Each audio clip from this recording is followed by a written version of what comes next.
Bismillahirrahmanirrahim. Assalamualaikum warahmatullahi wabarakatuh. Perkenalkan, nama saya Indah Sari dengan NIM 21020100173, mahasiswa dari salah satu Sekolah Tinggi Ilmu Ekonomi Semarang, Prodi Manajemen, kelas karyawan semester 5. Saya di sini ingin mempresentasikan tentang manajemen pengendalian mutu guna memenuhi tugas mata kuliah manajemen mutu yang diampu oleh Ibu Rihan Hafisni SEMM. Apa sih manajemen pengendalian mutu itu? Manajemen pengendalian mutu atau quality control adalah proses penelitian produk yang dilakukan oleh perusahaan selama proses produksi untuk menjaga dan memperoleh kualitas produk yang telah ditentukan. Hal ini melibatkan berbagai aktivitas terencana, seperti kontrol, audit, dan evaluasi yang bertujuan untuk mencapai, mempertahankan, serta meningkatkan mutu produk atau layanan.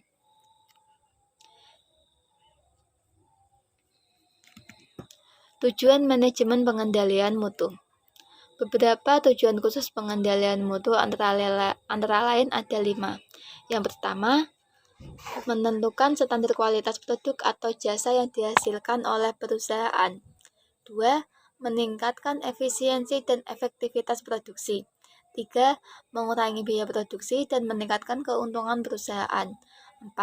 Meningkatkan kepuasan pelanggan dan mempertahankan loyalitas pelanggan. 5. Meningkatkan reputasi perusahaan dan daya saing di pasar. Dengan demikian, tujuan utama dari pengendalian mutu adalah untuk meningkatkan kepuasan pelanggan dan mempertahankan reputasi perusahaan dalam jangka panjang. Manfaat manajemen pengendalian mutu. Berikut adalah beberapa manfaat utama dari penerapan manajemen pengendalian mutu, antara lain yang pertama yaitu peningkatan kualitas produk atau layanan. Dengan meningkatkan kualitas produk atau layanan yang dihadapkan oleh pelanggan, dapat meningkatkan kepuasan pelanggan. Pelanggan yang puas cenderung tetap setia dan dapat menjadi pelanggan yang akan kembali. 2. Efisiensi operasional. Manajemen pengendalian mutu membantu organisasi dalam mengidentifikasi dan mengatasi masalah operasional, mengurangi kesalahan, dan meningkatkan efisiensi proses produksi. Hal ini dapat menghasilkan penghematan biaya dan peningkatan produktivitas. 3. Pemenuhan standar dan peraturan. Pemenuhan standar dan peraturan mengacu pada upaya untuk memastikan bahwa produk, layanan, atau kegiatan usaha mematuhi standar kualitas dan peraturan yang telah ditetapkan.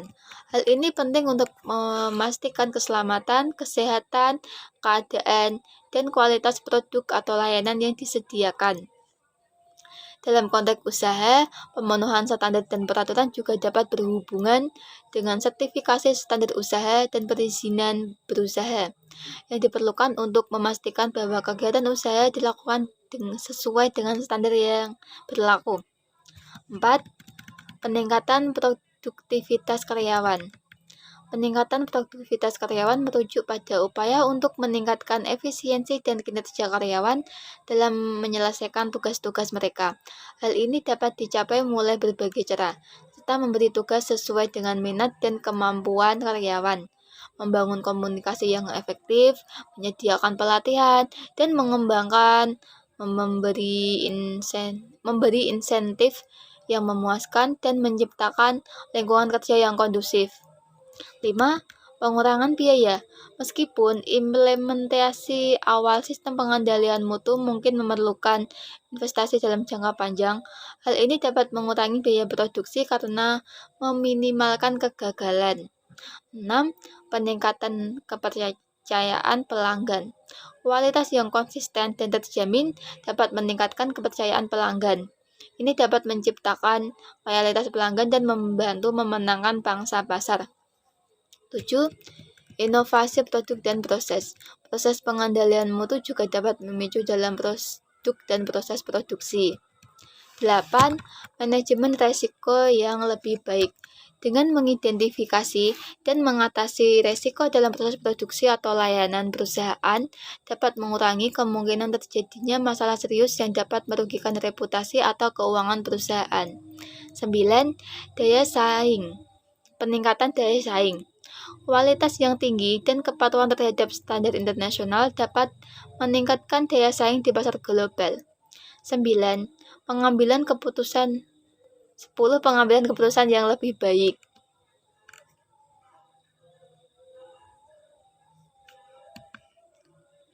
Tanggung jawab pengendalian mutu. Yang pertama, memantau perkembangan produk yang diproduksi oleh perusahaan agar memperoleh kualitas dalam produk. 2. Bertanggung jawab untuk memantau, menganalisis, meneliti, serta menguji produk hasil produksi. 3. Memverifikasi kualitas produk dengan bantuan parameter dari perusahaan. 4. Memonitor setiap proses yang terlibat dalam proses produksi produk. 5. Merekomendasikan pengolahan ulang jika ada produk yang berkualitas rendah. 6. Memastikan produk dari standar perusahaan memenuhi mutu ISO atau International Standard Organisasi. 7. Mengidentifikasi masalah dan isu mengenai kualitas produk untuk dibuat rekomendasi kepada manajemen perusahaan. Proses quality control. Berdasarkan Edward Deming, proses quality control atau pengendalian mutu dapat dilakukan berdasarkan 4 tahap, yaitu yang pertama yaitu plan atau perencanaan, di mana terjadinya suatu pertimbangan serta sebuah rencana menentukan pedoman proses produksi. Selain itu, dalam tahapan ini juga dapat digunakan untuk memberikan informasi kepada semua orang yang bersangkutan dalam proses produksi mengenai pentingnya pengendalian mutu tersebut. 2. Yaitu do atau pelaksanaan, di mana dalam tahapan ini rencana yang telah disusun diterapkan secara perlahan dimulai dari skala yang kecil. 3. Cek atau pemeriksaan. Melalui tahapan ini, rencana yang sudah dijalankan sebelumnya akan diperiksa apakah sudah sesuai dengan perencanaan atau apakah sudah ada perkembangan dari proses produksi yang dilakukan. 4. Yaitu action. Dalam tahapan ini, rencana yang sudah dijalankan harus melalui analisa. Apakah sudah sesuai dengan protokol yang ada, dan jika ada perubahan yang terjadi, segera melakukan penyesuaian. Hal ini dilakukan sesuai dengan standar prosedur baru agar kemudian hari tidak ada suatu masalah yang sama berulang kali. Metode pengendalian mutu. Beberapa metode dalam pengendalian mutu meliputi yang pertama yaitu pengujian produk. Melakukan pengujian terhadap produk untuk memastikan kualitas dan mendapatkan produk yang cacat. 2. Pemilihan produk secara acak. Menggunakan teknik sampling untuk memilih produk yang akan diuji, sehingga meminimalkan waktu dan biaya pengujian. 3. Pengawasan dan pengukuran langsung di lapangan. Melakukan pengawasan dan pengukuran secara langsung di lapangan produksi untuk memastikan kualitas produk yang dihasilkan. 4. Yaitu metode Six Sigma.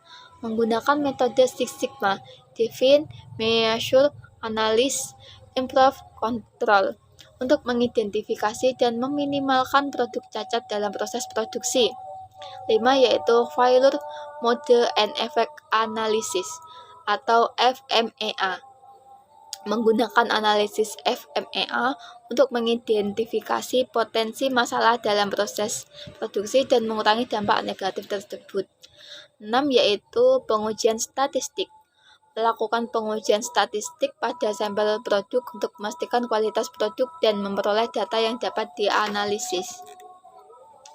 Berdasarkan presentasi yang telah saya paparkan tersebut, maka dapat ditarik kesimpulan bahwa kendali mutu atau yang bisa disebut dengan quality control adalah suatu proses penelitian produk selama proses produksi untuk memperoleh standar kualitas yang telah ditentukan.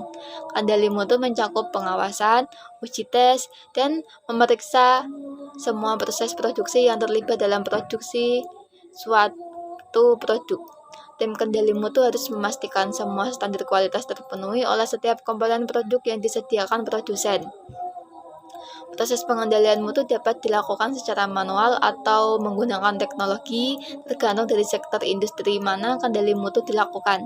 Kendali mutu juga dapat melibatkan pengembangan sistem untuk memastikan bahwa produk yang diproduksi dapat memenuhi persyaratan dari produsen agar bisa dipasarkan ke konsumen. Demikian presentasi yang saya sampaikan. Mohon maaf apabila ada salah kata dalam penyampaian presentasi tersebut. Saya memohon maaf sebesar-besarnya. Saya akhiri, wabillahi taufiq wal hidayah. Wassalamualaikum warahmatullahi wabarakatuh.